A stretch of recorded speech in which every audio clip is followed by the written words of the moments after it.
मिलवे सर्वाधार, मंगलमय मंगल करना,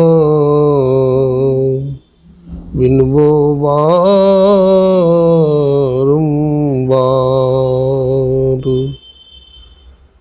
धन्य धन्य सद्गुरु सुखदा, महिमा कही न जाए। जो कछु कहूँ तुम्हारी कृपा, मोते कछु न बसाए। सात समुद्र की मसी करो, लेखनी सब बन राय। धरती सब कागज करो, गुरु गुण लिखा न जाए। श्री सद्गुरु महाराज की जय। अव्यक्त रूप में अनंत श्री विभूषित परमाराध्य गुरुदेव के त्रैलोक पावन पाद पद्मों में कोटि कोटि नमन। गुरुदेव के मस्तिष्क स्वरूप ब्रह्मलीन पूज्यपाद महर्षि संत श्री परमहंस जी महाराज, उनके हृदय स्वरूप पूज्यपाद ब्रह्मलीन महर्षि साई स्वामी जी महाराज तथा संत मत के वर्तमान आचार्य महर्षि हरनंदन परमहंस जी महाराज के चरण कमलों में कोटि कोटि नमन करते हैं, प्रणाम करते हैं। आदरणीय हमारे भोला बाबू, मंजू बहन, सत्संग प्रेमी सज्जनों, माताओं, बहनों, सबको नमन है, सबको प्रणाम है। गुरु महाराज की बड़ी कृपा है कि हम लोग आज सत्संग करने के लिए मंजू बहन और श्री भोला बाबू के घर में आए हुए हैं, है ना। ये साक्षात भगवान शंकर के घर में आए हैं सत्संग करने के लिए, भोला बाबू के घर। तो सत्संग की बड़ी महिमा है। हमारा देश भारतवर्ष में सत्संग की बड़ी महिमा है। हमारे जितने भी ऋषि मुनि थे,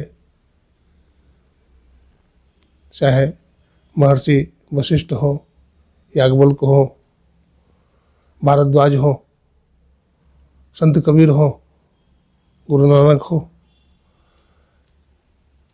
भक्तिमती मीरा हो, सहजो हो, सबके जीवन में सत्संग रहा है, ईश्वर का भजन रहा है। तब वो महान हो गए। तब वो क्या हो गए? महान हो गए। अगर सत्संग नहीं करते, भजन नहीं करते, मालिक का नाम नहीं जपते और उस परमात्मा को नहीं प्राप्त कर लेते तो उनको कौन जानता। जन्म तो बहुत लोग लेते हैं, लेकिन उनको जानता कोई भी नहीं। जंगल में कितने सुंदर सुंदर फूल खिलते हैं, लेकिन भगवान पर नहीं चढ़ते। नदी के किनारे हाथी आता है पानी पीने के लिए, उसको सूंड से उखाड़ देता है, पैर के नीचे रौंद देता है। अभी हम लोग संसार में जितने लोग हैं, इससे कितने ज़्यादा लोग पहले जन्म लिए चले गए, और कितने लोग जन्म लेते रहेंगे, आते रहेंगे, जाते रहेंगे। ये संसार क्या है? आवागमन है। यहाँ लोग आते हैं और चले जाते हैं। तो ईश्वर की भक्ति करने का भी महात्म है, महिमा है ना। अभी जो ग्रंथ पाठ सुन रहे थे हमारे धर्मानंद बाबा से, है ना, ग्रंथ पाठ सुन रहे थे कि सभा में कौन कौन लोग इकट्ठे हुए हैं। भगवान शंकर हैं, शिव अज ब्रह्मा जी महाराज हैं, सुखदेव मुनि हैं, देवर्षि नारद हैं, और बड़े बड़े ऋषि मुनि हैं, संत हैं, सब बैठे हुए हैं। और क्या चर्चा हो रही है? करिए राम पद पंकज नेहा। श्री राम के चरण कमलों में प्रेम करना चाहिए। सबका यही मत है कि श्री राम के चरण कमलों में प्रेम करना चाहिए, यानी उनका भजन करना चाहिए, उनका नाम जपना चाहिए। अगर ऐसा हम नहीं करते हैं, अगर हम ऐसा नहीं करते हैं तो समझिए धर्म शास्त्र का हम क्या करते हैं? उल्लंघन करते हैं, उनका अपमान करते हैं। और यदि ऐसा करते हैं तो उनका सम्मान करते हैं। उनको जो गति मिली है हमको भी वही गति मिलेगी, है ना। हमारा भी मंगल होगा, यहाँ भी मंगल होगा, और वहाँ भी क्या होगा? मंगल होगा। ये लोक भी बनेगा और परलोक भी क्या होगा? बन जाएगा। बहुत लोग कहते रहते हैं, बाबा देखिए ना, हमारे घर में कुछ तो कुछ अनहोनी घटना घटते रहती है, हमारा बायां अंग फड़कते रहता है। स्वामी विवेकानंद जी महाराज जी से भी एक माता जी बोलती है, बाबा हमारे घर में कुछ न कुछ अमंगल होते रहता है, बायां अंग फड़कते रहता है। तो विवेकानंद जी ने कहा कि माता जी हमारे नज़र में तो ऐसा कुछ नहीं है। अरे या तो शुभ होगा या तो अशुभ होगा, ये तो जीवन का दो किनारा है, कभी शुभ होता है तो कभी अशुभ होता है, इसमें फड़कने की क्या बात है। अरे उसी को कोई शुभ को भी अशुभ मान लेते हैं और कोई अशुभ को अशुभ ही माने रहते हैं, पकड़े रहते हैं। ये दुख है, दुख है, दुख है। कोई व्यक्ति साहसी होता है, समझदार होता है, तो दुख को भी सुख मान लेता है, दुख को भी क्या करता है, वो सुख मान लेता है। तो ये तो आपकी भावना है, ऐसा कुछ होता नहीं है ना। तो उन्होंने ऐसा कह के उसको समझाया, है ना। देखिए मान लीजिए अभी गर्मी का दिन है, ठीक है, या हाँ गर्मी का दिन है मान लीजिए। तो एक कुंभकार है, तो एक कुंभकार बर्तन बनाता है। अब बर्तन बना करके उसको हवा लगाएगा, पकाएगा, उसको बर्तन को पकाएगा। तो उसको क्या चाहिए, वर्षा हो जाएगी तो सब गल जाएगा बर्तन। और एक किसान को पानी की ज़रूरत है, एक किसान को पानी की ज़रूरत है, तो उसको पानी चाहिए। अगर वर्षा नहीं होगी तो फसल सूख जाएगा, मर जाएगा। तो एक के लिए मंगल है और एक के लिए क्या है, अमंगल। एक के लिए शुभ है, दूसरे के लिए क्या है, अशुभ है। तो परमात्मा की नज़र में कोई शुभ और अशुभ नहीं है। तो जो परमात्मा को जानने का प्रयास कर रहे हैं, जो उनके स्वरूप में लीन होना चाहते हैं, डूबना चाहते हैं, तो उनके लिए भी मंगल और अमंगल कुछ नहीं है ना, उनके लिए कुछ नहीं है। ये समझदारी की बात है, समझने की बात है। तो हम भी सत्संग करें, है ना, क्योंकि सत्संग करने से जीव का मंगल होता है। मंगल भवन अमंगल हारी, अद्रवह सुदशरथ अजिर बिहारी। कहते हैं सत्संग करने वाला का सदा मंगल ही मंगल होता है। मंगल मूर्त सदगुरु है, सदा उसका क्या होता है, उसका अमंगल स्वप्न में भी नहीं हो सकता है। जो सत्संग करता है, ईश्वर का भजन करता है और सदा अच्छा विचार रखता है, जो सबका भला चाहने वाला है, उसका मंगल होगा। वो मंगल उसका हो ही नहीं सकता है, उसके जीवन में सदा मंगल रहेगा। तो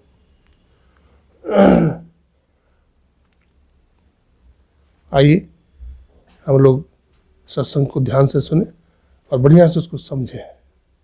बोलिए प्रेम से श्री सद्गुरु महाराज की जय। हाँ हाँ, अपने मन को सत्संग में यहीं रखना चाहिए, है ना, अपने मन को सत्संग में ही रखना चाहिए।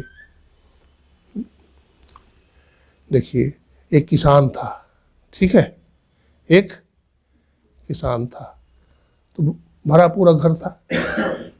किसान को 5 बेटे थे। अब पति पत्नी थोड़ा वृद्ध हो चले, तो सोचा कि क्यों नहीं 4 बेटा का तो विवाह कर दिए हैं, 5वां बेटा का भी विवाह कर देंगे तो अच्छा रहेगा। बहू को नहीं बिठाया है, छोटी वाली है, बड़ी वाली आ रही है। तो क्या मीटिंग चल रही है? हाँ किसान का प्रसंग बाद में सुनाएंगे, अभी दूसरा ही प्रसंग सुनाएंगे। बोलिए प्रेम से श्री सद्गुरु महाराज की जय।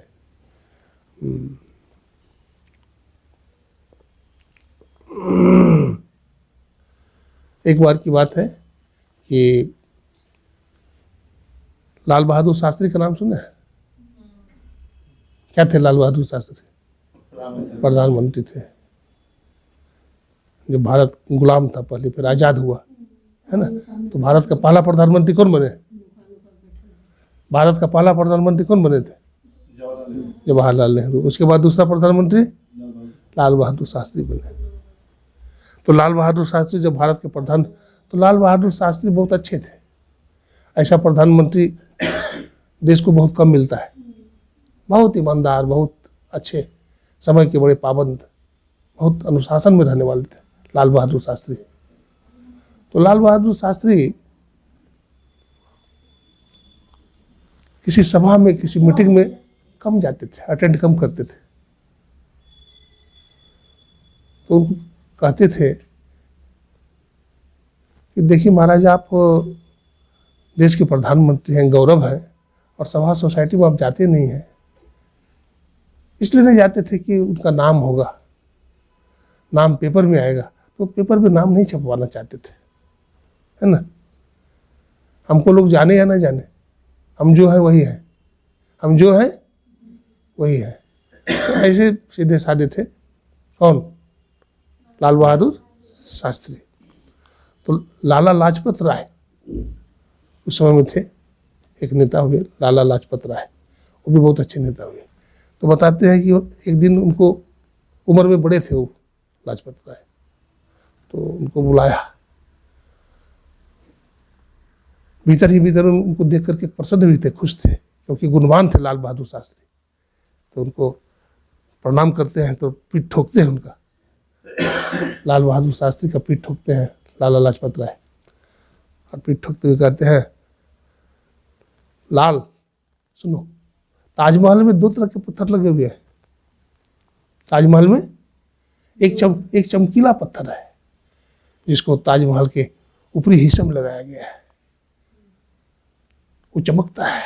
वो क्या है? उसमें बहुत चमक है, चमकता है। लेकिन एक पत्थर ऐसा भी है जो ताजमहल के नींव में लगाया गया है, भीतर चला गया है, जिसमें प्रकाश नहीं है, मटमैला है, उसमें प्रकाश, बाहरी प्रकाश नहीं है, उसमें क्या है? अंदर में प्रकाश है। लेकिन एक बात याद रखना, अगर बाहर का पत्थर ना होता तो धरती में बैठ जाएगा ये ताजमहल। कहाँ चला जाएगा? अगर नींव नहीं होगा तो क्या होगा? धरती में चला जाएगा, पाताल में चला जाएगा। देखो, महापुरुष नींव का पत्थर होते हैं, दिखते तो नहीं है वो, लेकिन उन्हीं के ऊपर पूरा देश का, विश्व का भार होता है ना। इसलिए लाल बहादुर, तुम सदा नींव की पत्थर बने रहना। क्या? बाहरी पत्थर नहीं बनना, नींव का पत्थर बने रहना। तो ऐसे थे लाल बहादुर शास्त्री, है ना। ऐसे लोग महान होते हैं। ऐसे लोग क्या होते हैं? सादा जीवन होता है जिनका, उच्च विचार होता है, वो क्या होते हैं? महान होते हैं। ऐसे लोग देश दुनिया के लिए संत महात्मा होते हैं, संत होते हैं। तो संत भी दुनिया में कितना बड़ा बड़ा काम करते हैं ना। लेकिन उनको लोग जाने या नहीं जाने, लेकिन संत महात्मा का जो रोल है, उनका जो कार्य है, वो कितना महान होता है। पूरा जीवन संत कबीर साहब, गुरु नानक साहब, अपने गुरुदेव महर्षि मही परमहंस जी महाराज, ये सब महापुरुषों ने कितना पूरा जीवन लगा दिया सत्संग में ना। हमारे गुरु महाराज जी तो पहले कैसे चलते थे? एक झोला ऐसे लटकाए रखते थे, है ना, कंबल लटकाए रखते थे पीठ पर, है? एक हाथ में कमंडल होती थी, एक हाथ में लाठी। खाने का कोई ठिकाना नहीं था, रहने का कोई ठिकाना न था कि क्या खाएंगे, कहाँ रहेंगे, क्योंकि लोगों से जान पहचान भी नहीं थी। गाली बकते थे लोग, पत्थर फेंकते थे, लेकिन फिर भी गुरु महाराज ने सत्संग किया और संत मत स्थापित किया, प्रचार किया। कितना कठिन मेहनत सह करके गुरु महाराज ने संत मत का ज्ञान को दिया समाज को, देश को, है ना। और आज हम लोग सुखी हैं। पलटू साहब ने कहा, आग लगी आकाश में, चुई चुई गिरे अंगार, और संत न होते जगत में तो जल जाता संसार। अगर संत संसार में नहीं होते तो संसार में आग लग जाती। भगवान बुद्ध हुए अपने देश में, भगवान महावीर हुए, है ना, जिस पर जैन धर्म खड़ा है। 24वें तीर्थंकर हुए कौन? 23वें तीर्थंकर हुए ऋषभदेव, और 14वें तीर्थंकर कौन हुए? भगवान महावीर। भगवान महावीर ने कहा, आत्मानम विद्धि, आत्मा को जानिए, आत्मा को जानिए। तो आत्मा को कैसे जानिएगा? सत्संग कीजिएगा तभी ना आत्मा को जानिएगा। शास्त्र का श्रवण करिएगा, मैं कौन हूँ इस तत्व को जानिएगा तभी ना कि मैं कौन हूँ। हम लोग सब कुछ जानते हैं, सबको जानते हैं, माता को जानते हैं, पिता को जानते हैं, भाई को जानते हैं, देश के लोग को जानते हैं, विदेश के भी लोग को भी जान लेते हैं या जानने की कोशिश करते हैं ना। लेकिन वो परम पिता को जानते हैं? नहीं जानते हैं। कि हमारा पिता कौन है उसको नहीं जानते हैं, किसने हमको बनाया है। हमारे गुरु महाराज कहते हैं, साधो परम पिता निज चिन्हो, कहते संतन हितकारी। अपने परम पिता को भी जानो, तुम कौन तुमको बनाने वाला है, कहाँ से आए हो, फिर कहाँ चले जाओगे। कबीर साहब ने कहा, कहमा से जीव आइल, कहमा समाइल हो, निर्गुण से हंस आइल, सरगुण समाइल हो। हाँ? हम लोग कहाँ से आए हैं, तो कहते निर्गुण से आए हैं, और सरगुण समाइल हो, सरगुण में समा जाएंगे। फिर सरगुण में समा जाएंगे मतलब मिट्टी में मिल जाएंगे ना, मिट्टी में हम लोग मिल जाते हैं। 5 तत्व से शरीर बनता है, अब 5 तत्व से संसार भी बनता है। देखिए अपने देश में राजा जनक हुए, नाम सुने, राजा जनक। और राजा जनक की धर्मपत्नी का क्या नाम था, बोलिए। सुनैना, सुनैना, सुनैना जी। और दोनों सत्संग करते थे, दोनों। और सत्संग सुनाने के लिए कौन आते थे जानते हैं, कौन आते थे? सुखदेव मुनि, जो 12 साल तक, जब 12 साल के हुए तो माँ के गर्भ से निकले ही नहीं, तो वेद व्यास जी महाराज ने कहा, बेटा गर्भ से बाहर निकल जा, गर्भ से बाहर निकल जा। तो कहते माया व्याप जाएगी, नहीं निकलूंगा। तब वेद व्यास जी कहते, बेटा नहीं माया व्यापेगी, तू निकल तो बाहर। तब वो निकलते हैं, छोटा कमंडल उठाते हैं और सीधे जंगल की तरफ भागे जा रहे हैं, नंगे दिगंबर भागे जा रहे हैं, भागे जा रहे हैं। अब चिल्लाते हैं वेद व्यास जी महाराज, ठहरो ठहरो, रुको रुको। वो बोलते ही नहीं है कुछ, भागे जा रहे हैं। उनकी जगह पर गाछ वृक्ष बोल रहा है, उनकी जगह पर नदियां बोल रही है। हाँ, अर्थ कौन किसका बेटा, कौन किसका बाप। इस संसार में कोई किसी का ना तो बाप ना तो बेटा। तो एक बार हमारा बाप बना है, मैं कई जन्म तक तुम्हारा बाप था। हाँ, देखिए कैसा ज्ञान था सुखदेव मुनि को, कितना ज्ञान था, ऊंचा ज्ञान था। राजा जनक को भी कितना ऊंचा ज्ञान था, माता सुनैना को सत्संग करते थे। देखिए सत्संग करने वाला ज्ञानी होता है, उसको ज्ञान होता है, उसको मेरा तेरा का भी ज्ञान नहीं रहता। सत्संग करते करते, सत्य का खोज करते करते, जब अपने आप अपना घर मिल जाता है, खोजत खोजत सतगुरु भेटी गेला शहर मुरादाबाद। अरे मुरादाबाद में बाबा साहब रहते थे हमारे। हाँ, कोई दिखावा नहीं था, कोई लाल कपड़ा भी नहीं पहनते थे, काला चोगा। हाँ, और जहाँ मुसलमानों का नगरी है, जहाँ मुसलमान ही मुसलमान रहता है, पाकिस्तान लगता है। हम एक बार गए दर्शन करने के लिए, मुसलमान ही मुसलमान, पूरा एक कोई हिंदू नहीं दिखाई पड़ता। और गाड़ी में है, बड़ी भीड़ है, जाम है, लगता था कौन सा पाकिस्तान। मन में भाई साहब भी थोड़ा लगता था कि देखो भाई, हैं कहाँ आ गए। तो ऐसे जगह पर भी संत रहते हैं और सत्संग का प्रचार किया है ना, सबको अपना बना दिया। देखो सब तो अपने ही हैं, अज्ञान के कारण हम पराये मान रहे हैं। ये हिंदू हो, चाहे मुसलमान हो, चाहे सिख हो, चाहे ईसाई हो, कोई भी हो, यद्यपि उनमें कट्टरपंथा हो या कुछ भी हो, लेकिन हैं तो सब एक ही। लेकिन अज्ञानता के कारण हम समझ नहीं रहे हैं, अज्ञान की पट्टी चढ़ा हुआ है हमारे मन पर। तो इस पट्टी को संत महात्मा कहते हैं हटाओ। ये कैसे हटेगा, ये मजबूत पट्टी है। मेरा तेरा, ये मेरा भाई है, ये हमारा बहन है, ये मेरे माँ है, मेरे बाप है ना, कितना बड़ा बंधन है। कहते ये बंधन को ढीला करो, ये ढीला पड़ जाएगा जब सत्संग करते करते उस ईश्वर तत्व का ज्ञान हो जाएगा। तो ईश्वर तत्व का ज्ञान होगा, लेकिन सत्संग भी करना बहुत जरूरी है। देखिए दाग लग जाते हैं ना, कपड़ा लगता है ना। क्या सोबत गफुलत के मारे, जागू जागू उठ जागू रे, और तेरो को काम न आवे, गुरु चरणन उठ लागू रे। क्या सोबत गफुलत के मारे, जागू जागू उठ जागू रे, और तेरो को काम न आवे, गुरु चरणन उठ लागू रे। यह तन चोला बड़ा अमोला, लगत दाग पर दाग रे, 2 दिन का गुजरान जगत में, जरत मोह काग रे। क्या सुबत गफुलत के मारे, जागू जागू उठ जागू रे, और तेरो को काम न आवे, गुरु चरणन उठ लागू रे। देखिए कहते हैं कबीर साहब और कोई काम नहीं आने वाला है, इसलिए कहते हैं गुरु चरणन उठ लागू। गुरु का सहारा लो, गुरु को पकड़ो। गुरु क्या करेंगे? ज्ञान देंगे और इस भवसागर से तुमको निकाल देंगे। समुद्र में कोई आदमी डूब रहा हो, उबडूब हो रहा हो, कोई था पता है?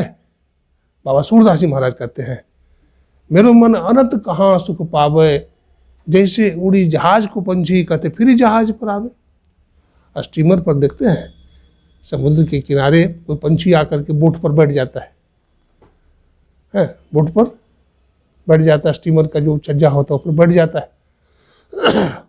और जब स्टीमर खुलता है, बीच सागर में जाता है, तो सोचता है कि हम उड़ जाए, तो उड़ता भी है वो, लेकिन दिखता है किनारा दिखता नहीं है कहीं, बहुत दूर तक उड़ करके जाता है, फिर थक जाता है, फिर उसी पर आके बैठ जाता है।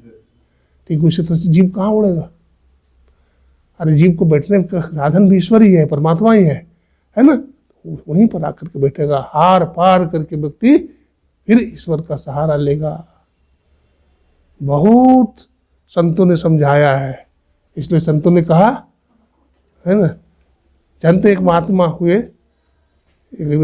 हुए दीनदयाल जी महाराज, उपाध्याय जी महाराज हैं। दीनदयाल जी महाराज क्या कहते हैं? सौ जूता खाए, क्या बोलते हैं? दीनदयाल उपाध्याय जी महाराज बोलते हैं, 100 जूता खाए, घूस तमाशा देखे।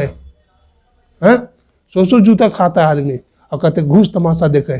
तमाशा दिखता है, और टिकट कटाने में तो सैकड़ों जूता भी पड़ता है, लेकिन जूता का समझता है वो कुछ नहीं, हंस करके टाल देता है, जूता लगा तो लगा। तो बहुत कड़ाई से संतों ने कहा भजन का सहारा लो, भक्ति करो। अगर भक्ति नहीं करोगे, भजन नहीं करोगे, तो जिंदगी अंधेरा हो जाएगा। क्या हो जाएगा? अंधेरा हो जाएगा, अंधेरा। भगवान बुद्ध थे, ठीक है, तो भगवान बुद्ध सत्संग करते थे।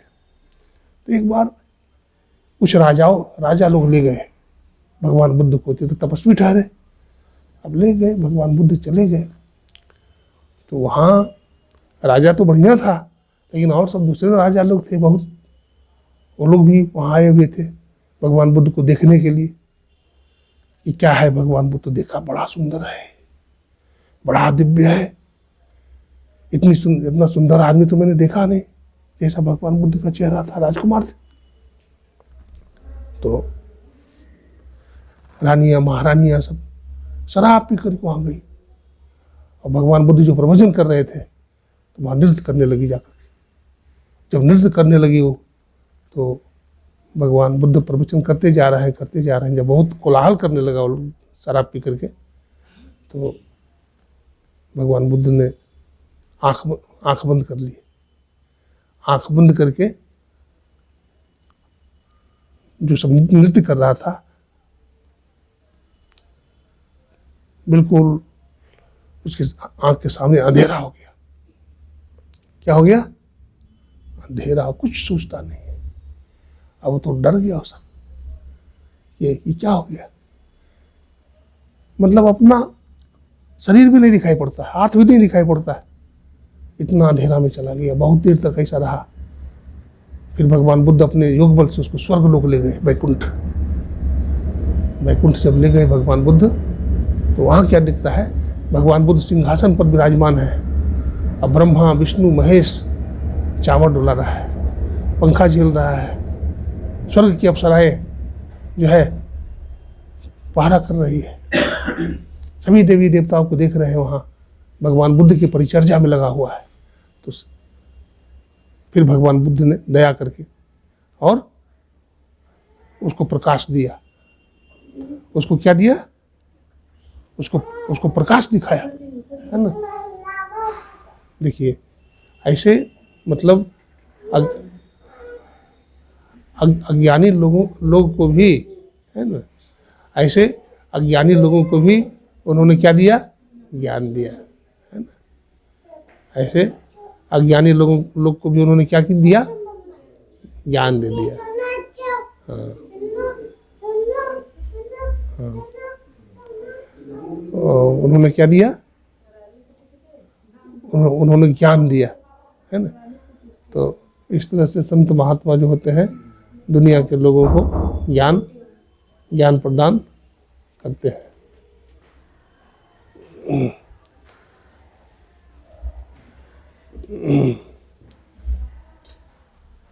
बोलिए प्रेम से श्री सद्गुरु महाराज की जय।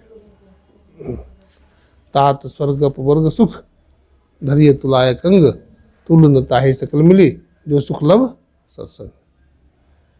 कहते हैं हे भाई, स्वर्ग के सुख को एक पौड़ा पर रखा जाए, हैं, और 7 समुद्र के, है ना,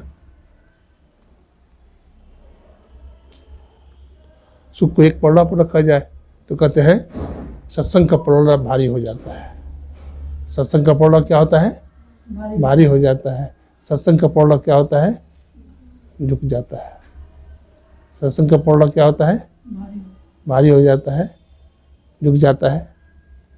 अब जिसके भाग्य में है वो सुनेगा, जिसके भाग्य में नहीं है वो नहीं सुनेगा। बोलिए प्रेम से श्री सद्गुरु। हाँ, बहुत देर हम इंतजार किए, अब इंतजार नहीं करेंगे। बोलिए प्रेम से श्री सद्गुरु। हाँ, अब अमोघ मान में चला रहा हूँ। बोलिए। हाँ, आ जाओ बेटी, इधर आ जाओ, सामने आओ, इधर आओ, इधर बैठ। जिसके भाग्य में रहेगा वो नहीं सुनेगा। हुई है ना, जानकी हुई है, सब सावित्री हुई है, और बहुत सारे जति सतियाँ हुई है। जैसे माता जानकी हुई है, माता अनसुईया हुई है, सती सांडली हुई है, और एक हुई है जनीबाई, है, बहुत सारी हुई।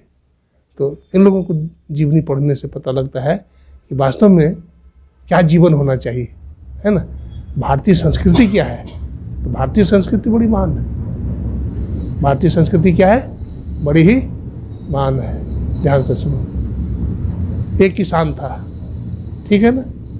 तो किसान के 5 बेटे थे। तो किसान ने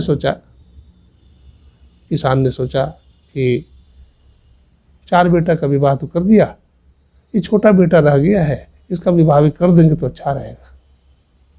छोटा बेटा का विवाह कर देंगे तो अच्छा रहेगा। भजन भी करना है, बुढ़ापा आ गया है ना, अब भजन कब करेंगे। तो शादी कर दी, बहू आ गई। लेकिन जो छोटी बहू आई बड़ी संस्कारी थी, बहुत संस्कारी थी। भोजन बनाने के लिए जाती थी तो स्नान करके जाती थी रसोई घर में। रसोई घर में जाओ तो स्नान वान करके जाओ, पूजा पाठ करके जाओ, ऐसे नहीं जाना। हाँ, तो स्नान वान करके चली जाती थी, भोजन बनाती थी, सबको भोजन कराने के बाद फिर खाती थी।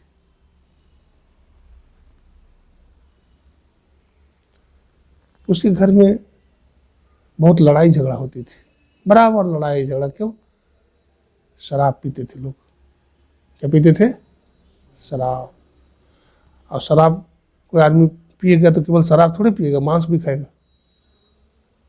मांस भी खाते थे, और मछली भी खाते थे, अंडा भी खाते थे, सब मांसाहारी लोग थे। तो दारू पी के आता था, सब भाई झगड़ा करता था, लड़ाई होती थी, घर में शांति तबाही मचती थी। तो छोटी बहू को भी अच्छा ना लगे कि कैसा नरक में आ गए, माँ बाप ने हमको धक्का दे करके ठेल दिया इधर नरक, इसे तो अच्छा मैं मर जाती वो अच्छा था। लेकिन फिर भी सत्संगी घर की थी वो, बहुत हिम्मत था।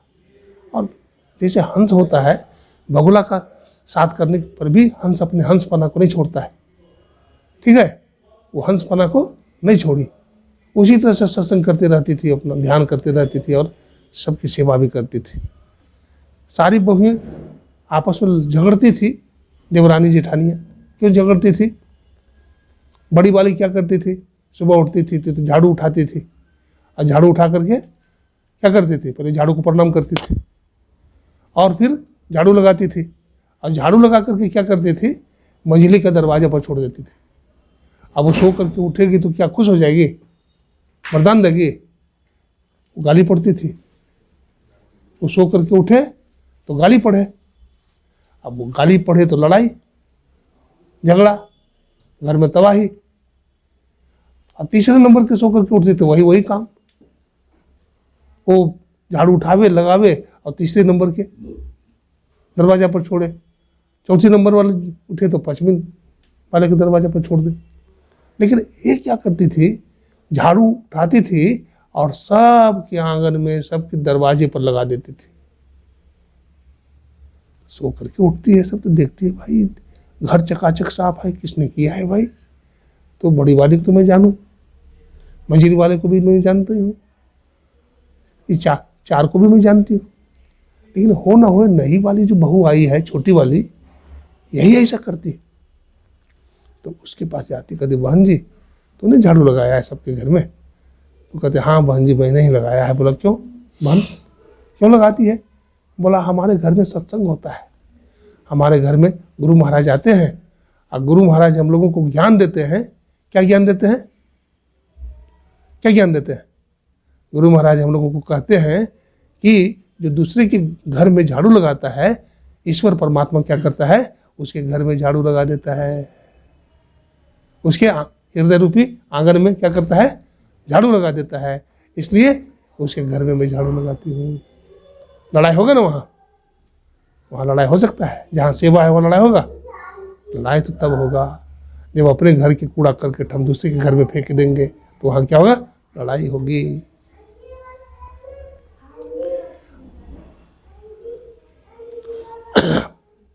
दूसरे दिन क्या करती है वो, घर में गृहस्थ में पड़े।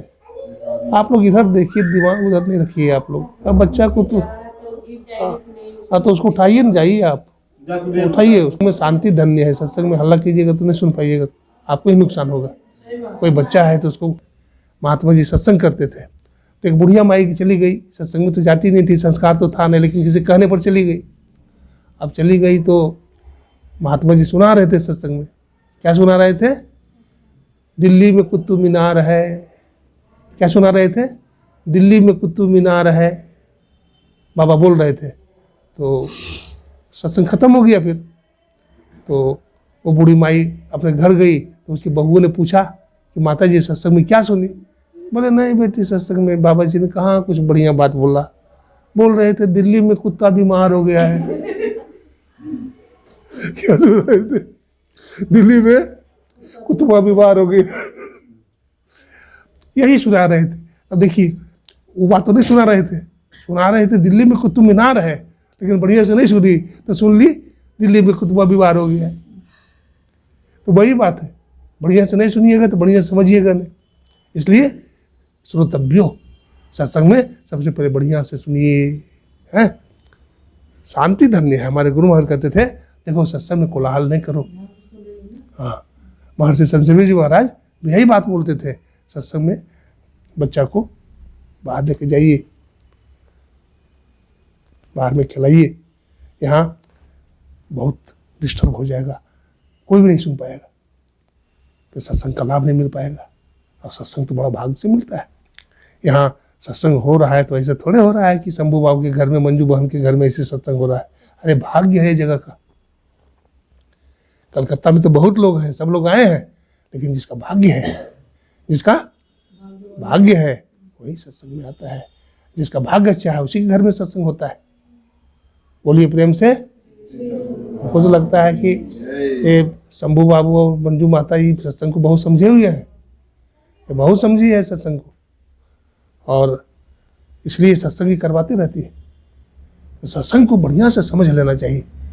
सत्संग बढ़िया से समझ में आ गया तो समझिए आपने अपने आप को जीत लिया, सुख दुख सब बराबर हो गया उसके लिए।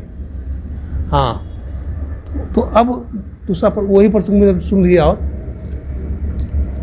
गृहस्थ घर में क्या होता है, लोग रात में भोजन करते हैं, भांडा बर्तन जो है छोड़ देते हैं नाली पर से जाकर के, जूठा थाली छोड़ देते हैं, मक्खियाँ बन करती रहती है ना। लक्ष्मी जी आएंगे ना, भगवान विष्णु आ जाएंगे ना? नहीं आएंगे, लक्ष्मी जी घर से भाग जाएगी। क्यों? जूठा बर्तन पड़ा हुआ है, भगवान कैसे आएंगे तुम्हारे घर में? लेकिन जो बढ़िया घर की बहू है वो रात में ही बर्तन को क्या करती है, साफ करके बढ़िया से भीम पाउडर से चपका करके और उसको रैक में सजा करके रखती है बढ़िया से। ऐसा नहीं कि घड़ी एक ही जगह पड़ा हुआ है, जूता भी एक जगह पड़ा हुआ है, सुई भी वहीं पर पड़ा हुआ है, धागा पड़ा हुआ, मिलेगा आपको? खोजते खोजते मर जाइएगा, मिलेगा? वो नहीं मिलेगा। तो हर चीज़ व्यवस्थित रखना चाहिए, ऐसा नहीं। व्यक्ति में अनुशासन होना चाहिए, अनुशासित होकर के बैठना चाहिए। देखिए जो मंच लगा है अच्छा नहीं लगा है, हमको बोलने में भी अच्छा नहीं लग रहा है, क्योंकि ठीक से बैठे हुए नहीं, हमारा मुंह इधर है, आपका मुंह उधर है, क्या ऐसे थोड़ा होता है। बोलिए प्रेम से श्री सद्गुरु महाराज की जय। हाँ, वो नई बहू जो आई थी वो क्या करती है, सबका भांडा बर्तन जो है साफ कर देती है, बढ़िया से साफ करती है और साफ करके रैक में बढ़िया से रख देती है। जब रख देती है तो बड़ी वाली बहू जेठानी, मेजरी वाली, तीसरे नंबर वाली, चौथे नंबर वाली सब देखती है, अरे भाड़ा बर्तन साफ है, नाली पर बर्तन छोड़ देती थी, कीड़ा बन बन करता था। आज सब बर्तन साफ है, एकदम नालियाँ साफ है, आंगन साफ है। तो पूछते हैं छोटी वाले से फिर जाकर के, बहन ये बर्तन किसने साफ किया? बोला बहन जी हमने ही साफ कर दिया। तो बहन हमारी बर्तन आप क्यों साफ कर दी? बहन जी हमारे घर में साधु महात्मा आते हैं, गुरु महाराज हमारे आते हैं, वो कहते हैं जो देखो दूसरे का बर्तन साफ करता है, दूसरे की सेवा करता है, सब में भगवान है, सब में क्या है, भगवान है। जो दूसरे का बर्तन साफ करता है, भगवान उसकी गरीबी को साफ कर देता है, दूर कर देता है। तो कहते बड़ी वाली बोलती है हमसे गरीब नहीं कौन होगा, हम तो सबसे ज़्यादा गरीब हैं, ये सेवा हमको दे दो। तो ठीक है बहन तू सेवा करना। तो सबका बर्तन वो साफ करने लगी, तो सबसे मेल जोल होने लगा। नहीं होगा, सेवा करेगा तो प्रेम बढ़ जाएगा, तो मेल होगी, अब लड़ाई काय को होगी। तो जहाँ सुमति तहाँ संपत्ति नाना, और जहाँ कुमति कहते वहाँ विपत्ति निधाना। जहाँ सुमति होता है वहाँ प्रेम होता है। तो ऐसा हुआ।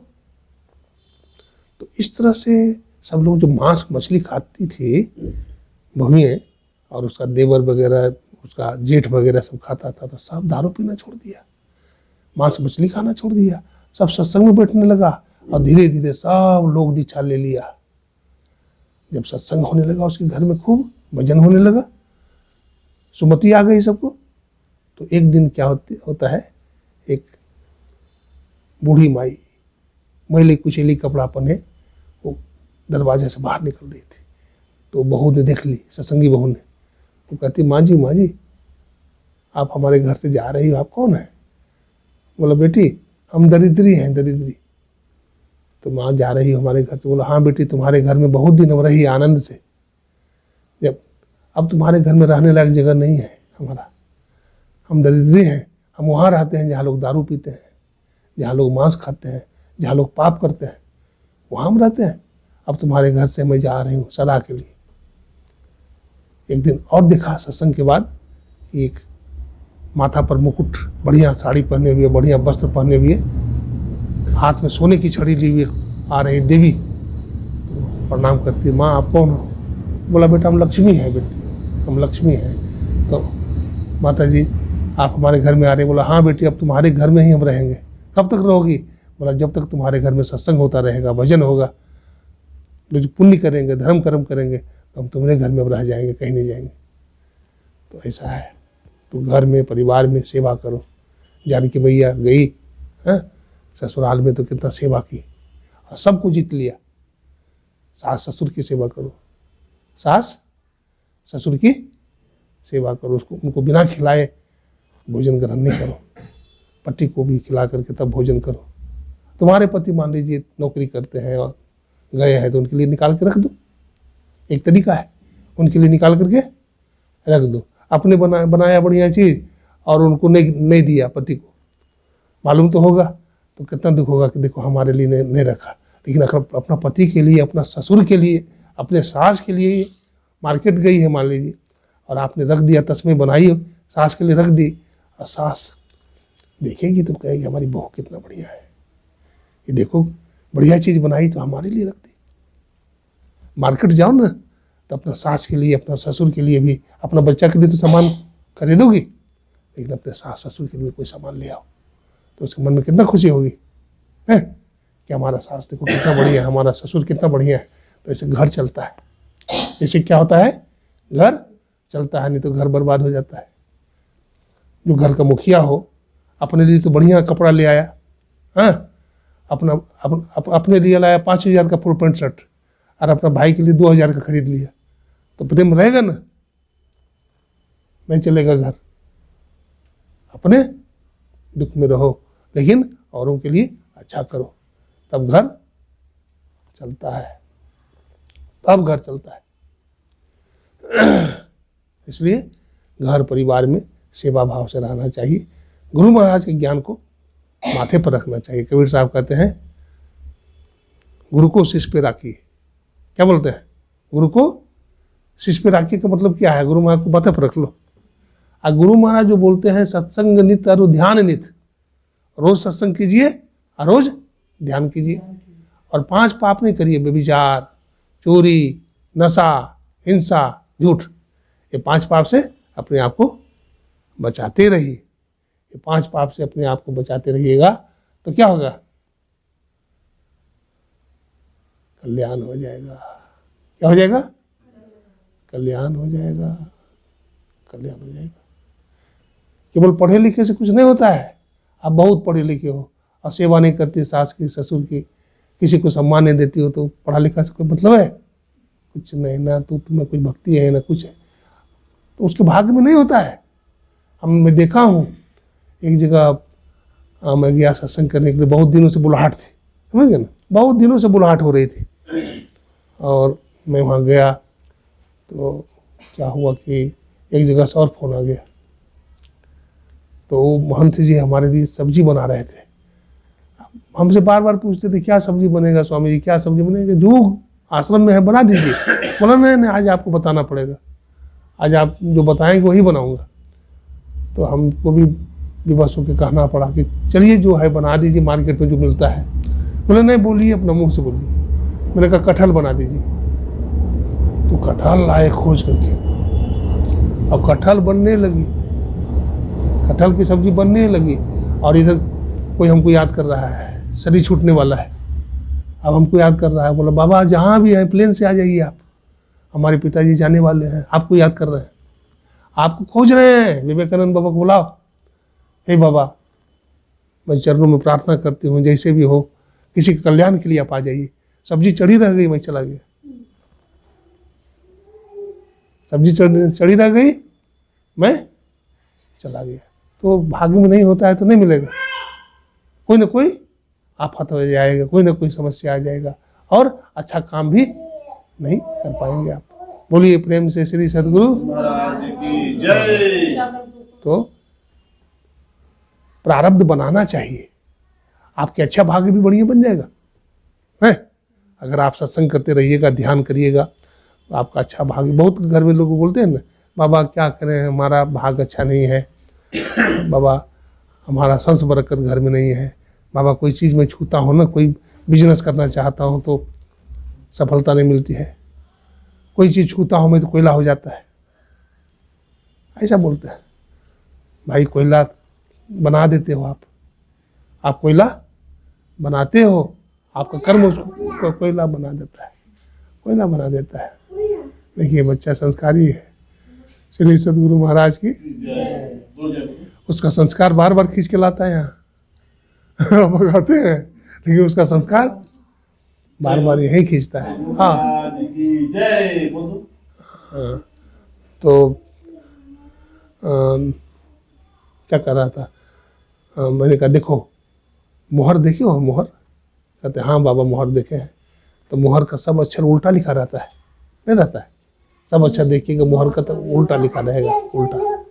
लेकिन जब मोहर को ठप्पा लगाते हैं पैड पर लगा करके उसको चिपकाते हैं तो क्या होता है, सब उसका उल्टा अक्षर क्या होता है, सीधा हो जाता है। ये पैड क्या है, गुरु महाराज के चरण है। गुरु महाराज के चरण पर पैड लगा करके दुनिया का सब काम करिए ना, सब काम में सफलता मिल जाएगी आपको, है ना। दुख दर्द भव के सब मिटे, बैठ जा बैठा, दुख दर्द भव के सब मिटे, सतगुरु चरण से ये गुरु भक्ति बिन कछु ना बने, और मैं ही सकल संतन कही, है ना। हाँ, गुरु भक्ति बिन कछु ना बने, मैं ही सकल संतन कही। बच्चा भगवान है, चलते फिरते भगवान है बच्चा। हाँ, इसमें कोई छल नहीं है, कोई कपट नहीं है। फोटो जैसा भी आ जाए इसको कुछ है होश, आप फोटो खींच रहे हैं इसको है वो जैसा फोटो आ जाए, लेकिन बच्चा का फोटो अच्छा आता है। आप देख लीजिए बच्चा का फोटो खींच करके, आदमी पोज बनाता है फिर फोटो खिंचवाता है तो भी बढ़िया फोटो नहीं आता है, लेकिन बच्चा बिना पोज के कितना बढ़िया फोटो आ जाता है बिना पोज का आ जाता है। यही बात है, भगवान है बच्चा। इसमें कोई छल पल नहीं है, कोई छल कपट नहीं है। ईसा मसीह थे ना, तो बच्चा छोटा छोटा बच्चों को गोद में उठा लेते थे, बच्चा से बहुत प्रेम था उनका, है ना। निष्कपट, कोई छल नहीं, कोई कपट नहीं। तो निर्मल जन मन सोई मोहि पावा, मोहि कपट छल चित्त न भावा, कहते हैं भगवान राम कि निर्मल मन वाला आदमी हमको अच्छा लगता है, छल कपट रखने वाला आदमी हमको प्रिय नहीं हो सकता। तो इस तरह से ज्ञान की बात है, इसको अपने आचरण में उतारना चाहिए। कहते हैं दुख दर्द भव के सब मुटे, संसार का दुख दर्द सब भाग जाएगा, लेकिन सदगुरु चरण निज से ये। और गुरु भक्ति बिन का चुनाव बने, अगर तुम चाहोगे कि इधर उधर से कल्याण हो जाएगा हमारा, तो नहीं होगा। हाँ, गुरु भक्ति बिन का चुनाव बने, इसके बिना भी कुछ बनने वाला नहीं है। मैं ही सकल संतन कही, सभी संतों ने कहा है। गुरु महाराज ने कहा कि सभी संतों ने कहा है, मैं ही कहा हूँ ऐसी बात नहीं है, सभी संतों ने कहा है। हाँ हाँ,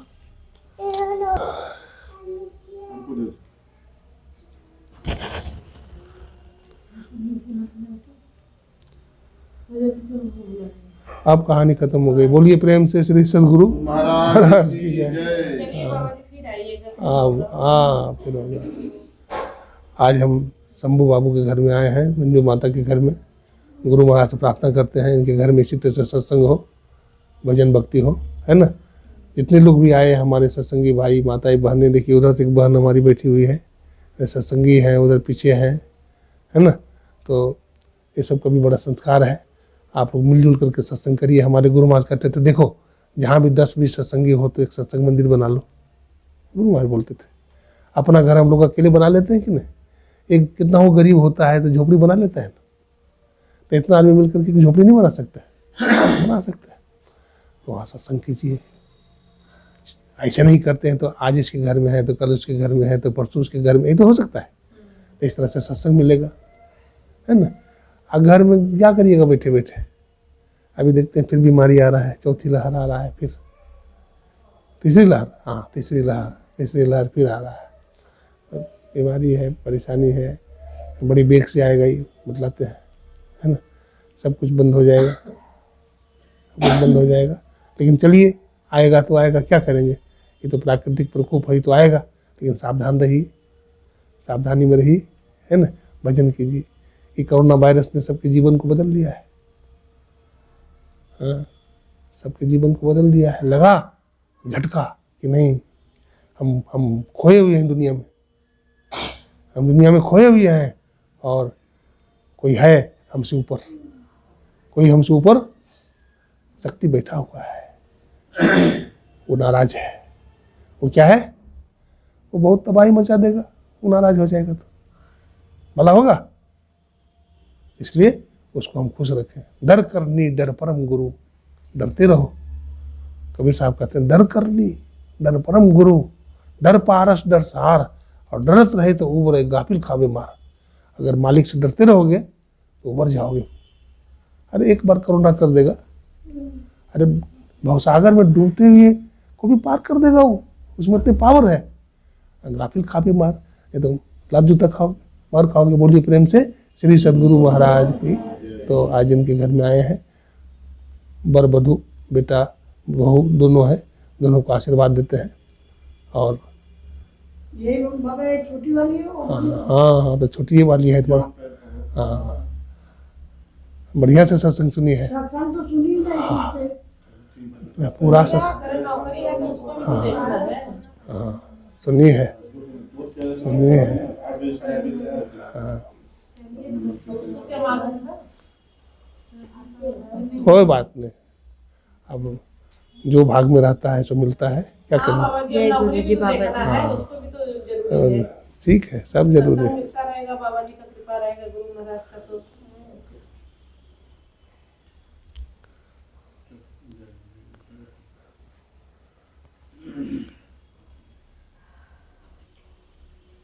बैठिए बैठिए, 2 बात सुन लीजिए, आई है तो।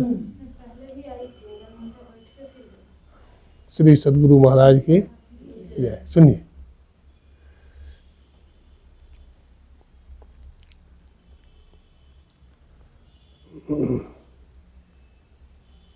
अच्छा घर का जो बच्चा होता है, मैं देखा हूँ, सत्संगी के घर में जाता हूँ, है ना, तो देखा एक घर में देखा कि सब सत्संगी है और सत्संग करवाए। सुबह का समय था, तो सत्संग से हम बीच में उठ गए और बच्चा को नहलाने लगे। छोटा छोटा बच्चा था, उसको नहला करके कपड़ा पहना करके फिर उसको गाड़ी आ गई, गाड़ी में बैठाने। तो फिर आरती हुई, मैंने पूछा कौन बच्चा था, वो बोला बाबा ये हमारा आपका बेटा था। बोला नहीं बाबा हमारा नहीं था, हमारा छोटा भाई का था, तो उसको जाना था। तो ठीक है, आप किसको नहला रहे थे? बोला वो हमारा हमसे छोटा भाई का था। देखो कितना प्रेम है, उसका छोटा भाई को नहला रहा है, उससे छोटा भाई को बड़ा भाई को नहला रहा है, कितना आपस में प्रेम है ना। और दोनों बहनों को देखा मैंने कि किचन में सब्जी काट रही है, सब संतन की बड़ी बलिहारी भी गा रही है, सब संतन की बड़ी बलिहारी भी गा रही है और सब्जी भी काट रही है। तो कितना कितना प्रेम है। और उसी के घर के एक बच्चा को देखा, दादा दादी बूढ़ी है, तो वो बच्चा जो है खेलते खेलते चला गया ऊपर चला गया। तो और दादा दादी उसको गले लगा लिए, बैठा लिया गोद में। तो वो बच्चा बोलता है, छोटा बच्चा, दादी दादी दादा पानी ला के रख दूँ, भोजन किया? बोला हाँ बेटा भोजन कर लिया। तो गर्म पानी ला के दे दूँ? बोला हाँ बेटा गर्म पानी। तो गर्म पानी लाया। तो फिर बोलता है और कुछ चाहिए? तो नहीं। तो दादा मच्छर काटेंगे? दादी मच्छरदानी लगा दूँ? हाँ बेटा लगा दे, हाँ बेटा लगा दे। मच्छरदानी जो लगा दिया, गोद में बैठा ली पोता को और लाखों आशीर्वाद दिया। हाँ देखो, अच्छा घर का बच्चा होता है। अच्छा ही सिखाओगे तुम? नहीं सीखोगे, पहले तो अपने आप सीखो। हाँ पहले तो अपने आप सीखो, तब न सिखाओगे। बोलिए प्रेम से श्री सद्गुरु सीखो। देखो ज्ञान मुंह में नहीं होता है, ज्ञान मुंह में तो लबर लबर करते रहता आदमी, दिन रात लबरा लबर लबर लबर लबर करते रहेगा। और ज्ञान मुंह में है, आचरण में ज्ञान नहीं है। आचरण में तो वो ज्ञान काम नहीं आएगा, पोथा वाला ज्ञान काम नहीं आएगा। ज्ञान तुम्हारे व्यवहार में, तुम्हारी वाणी में। हमेशा कठोर वाणी मत बोलो, मीठा वाणी बोलो, है ना। ऐसी वाणी बोलिए, मन की आपा खोए और उनको शीतल करे। आप हो तो मधुर वाणी बोलो, तो घर में लड़ाई झगड़ा नहीं होगा। हाँ पति आया और बेचारा प्यास लगी है, उसको पानी मांग रहा है, आप अपना सहेली से गप कर रही हो, है। और पति जरा से बोला कि हमको प्यास लगी है, तो क्या कर रही है? तो और ऊपर से 4 बात उसको चुटिया दिया पति को। अरे तुम्हारा पति कितना धक्का खा के आया है बेचारे, जानते हो तुमको घर में लाके देता है, सब कुछ खिलाता है पिलाता है, कितना टेंशन में है वो। अब वो आया बेचारा धक्का खा करके दुकान पर से, और उसको आपने चुटिया दिया। हाँ उसका हृदय फटेगा कि नहीं? कितना दुख होगा उसको। अरे तुम्हारा पति आया तो तुम्हारा भगवान है वो, उसकी सेवा करो तुम। मधुर वाणी बोलो, सेवा करो उसकी। ऐसा दोनों को चाहिए, पति को भी चाहिए पत्नी के प्रति अच्छा भाव रखो, उसके प्रति उसकी सेवा करो, उसको जो जरूरत है उसको ला कर दो, तभी ना घर चलता है। उसको सदगृहस्थ बोलते हैं। क्या बोलते हैं? एक पत्नी होती है, एक धर्म पत्नी होती है। पत्नी किसको कहते हैं? जो अपने पति को पतन की तरफ ले जाती है नीचे, और एक धर्म पत्नी होती है जो अपने पति को धर्म से जोड़ देती है।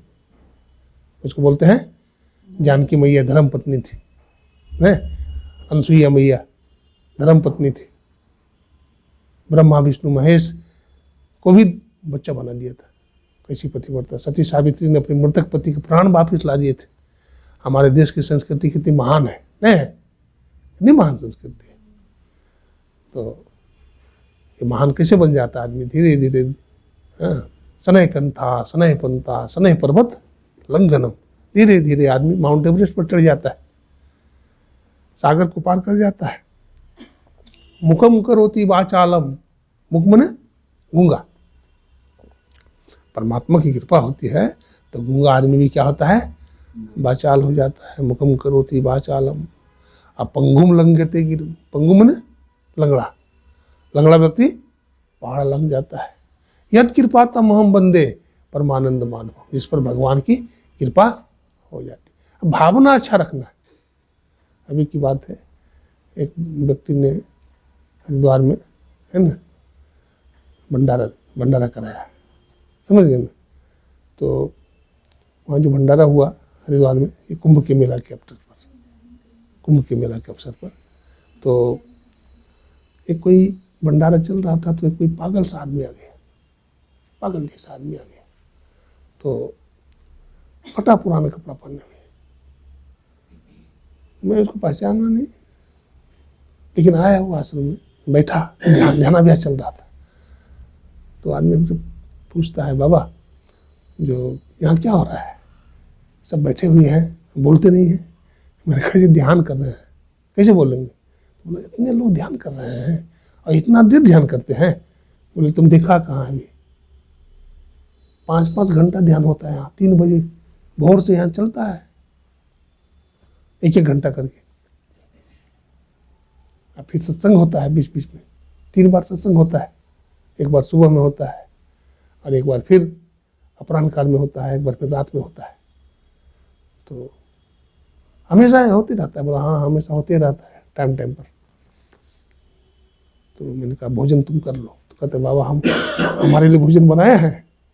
मैंने कहा कि भगवान बनाया है सबके लिए, भोजन कर लो। बोला बाबा आप हमको जानते हैं?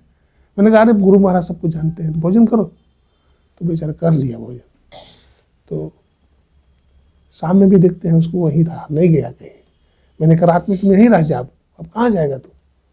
तो बोला बाबा रहने की व्यवस्था। बोला रहने की व्यवस्था नहीं, इतना बड़ा हॉल है, घर है, तुम रह जाना। इतने लोग रहेंगे तो तुम भी रह जाना, रहो, तुम्हारा जब तक मन है तब तक रहो। तो 2-3 दिन रह गया। जब जाने लगा वो, तो हमको कहते बाबा इतना ही भंडारा, इतनी व्यवस्था, जो बाबा हमारा भी मन हो रहा है। वो बोलता है बाबा हमारा भी मन भंडारा कराने की करता है। तो तू क्या करेगा? बोला भंडारा एक हमारे तरफ से कर दीजिए। बोला बाबा हमको जैसा देखते हो समझ समझिए, हम फटा पुराना कपड़ा भलो पहने हुए, बहुत बड़ा सेठ है। वो बोलता है जो हमारे 4-4, 5-5 फैक्ट्रियाँ हैं बाबा, लेकिन बाबा क्या करूं, हमारे एक फैक्ट्री पर लोग केस कर दिया है, ताला लग गया है, उसी से सब ज़्यादा कमाई होती थी। लेकिन बाबा अभी भी हमारे पास कोई कम नहीं है, अभी 4-4 फैक्ट्री चल रही है। तो एक भंडारा मैंने कहा कि ठीक है तू व्यवस्था करवा ले अपना। सब पुर्जा लिख दिया, सामान सब ला दिया, भंडारा हो गया। उसका नाम का भंडारा ऑर्डर करके वो चला गया। देखिए वहाँ मैंने कहा भजन करना, गुरु महाराज का फोटो मैंने दे दिया। उन्हें रोज थोड़ा सा बैठ करके गुरु महाराज के पास बैठ करके फूल चढ़ा देना, धूप बत्ती चढ़ा देना, प्रणाम करना रोज, है ना। और एक पॉकेट में दे दिया रखना इसको। अब उसे से रोज करने लगा। उसका मन बहुत भारी रहता था, बड़ा ब्लड प्रेशर रहता था हाई उसका। अब वो जो थोड़ा सा करने लगा तो उसको कुछ हल्कापन लगने लगा, माथा दिल दिमाग काम करने लगा। और उसका जो केस चल रहा था वो ये हो गया, जीत हो गई। तो वहाँ से वो फोन किया, बाबा जो देखिए ना, जो हम केस में हमारे विजय हो गई, केस में हमको विजय मिल गई। देखिए भावना है, जाकी रही भावना जैसी प्रभु मूर्ति देखई तीन तैसी।